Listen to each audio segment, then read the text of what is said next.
আপনার ইমো অ্যাকাউন্টের মাধ্যমে যাদের সাথে আপনি চ্যাটিং করেছেন সেই মেসেজ বা হিস্ট্রিগুলো আপনি ডিলিট করে ফেলেছেন বা ডিলিট হয়ে গেছে, আপনি চাইলে কিন্তু সেটাকে ফেরত অর্থাৎ রিকভারি করতে পারেন।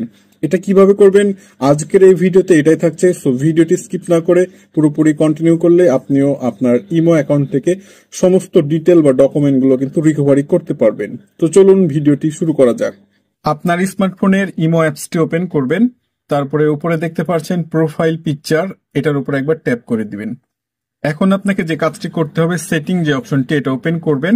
ওপেন করার পর এখান থেকে খুঁজে বের করবেন চ্যাটস, এটার উপরে ট্যাপ করবেন।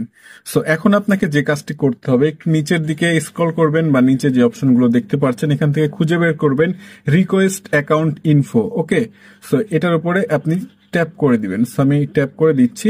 সো ট্যাপ করে দেওয়ার পর এখানে দেখেন request account info, download your account information as a zip file. Okay, so account information include your profile, log in history, chat history and etcetera.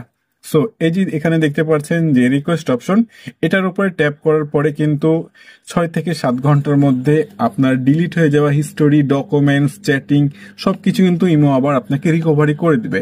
কারো কারো প্রোফাইল বা আইডির ক্ষেত্রে কিন্তু কিছু সময় বেশি লাগতে পারে।